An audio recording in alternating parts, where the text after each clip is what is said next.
You believe that knowledge is power, then get out a pencil and paper. We've got the list of books the rich and powerful will be reading this summer. Business Week Money Talks, America's leading consumer news and finance program. We originate from New York's Wall Street, the financial capital of the world. Now, it's Business Week Money Talks. Welcome to Business Week Money Talks. I'm Brad Holbrook. And I'm Jill Bennett, joining you from the American Stock Exchange. And if you're anxious to move into the corner office yourself, you might want to consider reading what the power players of the world read. 6 years ago, JP Morgan Private Bank started a summer reading list, and they're based on the interests of its wealthy clients' worldwide client base.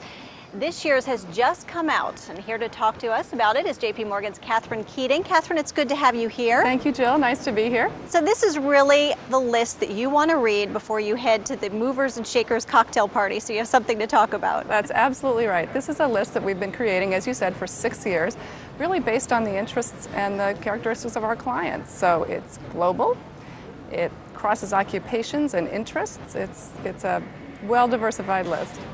But why start a summer reading list? I mean, you're not pushing any books to sell. You're not Barnes & Noble or Borders here. So why, as a bank, start a list? Good question, because we are in the banking business, not the book business. But when you're in the private banking business, you're in the relationship business. We work with families, we get to know them well, we know what they're interested in, and we like to build relationships and connect with them. Okay, so what are they interested in? What's on the book list this year? All kinds of things. If they're interested in the global economy, we have 2 things for them. The World is Flat by Thomas Friedman. We've also got The Diary of Ma Yan, a Chinese schoolgirl.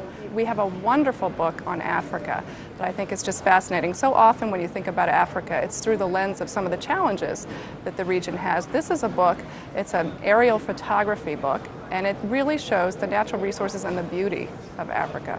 Do you want to touch a little bit on the cookbook that's on your list? We have a cookbook, 3 guys from Miami cook Cuban. And this is an interesting one. We have events for our clients, and sometimes we have events for the next generation, so the younger set. We had one recently in Miami, and we discovered how fascinated they were with Latin cuisine and Cuban cuisine. And so this is really a response to the next generation and what we think they will find interesting. It's a very fun book. It's cooking, it's culture. It'll make you want to have a party. Okay, any others, particular ones that you like? I think the Hitchcock book is great. It's the 25th anniversary of his death, so taking a look back at some of the most memorable films of the last century and who was responsible for them, I think is great fun. So no fiction whatsoever on this list. Why is that? No fiction on this list. There are a lot of fiction books, a lot of fiction book clubs. Again, we are really focused on our clients and new trends, new thinking, things that we think that they would find of interest. Okay, and where exactly can people find out, can see this list? Where do they go? They can see it on our website, jpmorgan.com/summerreading. Okay, sounds good. Thanks so much. Good to have you here. Catherine Keating from JP Morgan Private Bank. And that does it for this week. Thanks very much for being with us. Hope to see you next time. Bye. You've been watching Business Week Money Talks, the consumer news and finance program. We originate from New York's Wall Street at the American Stock Exchange.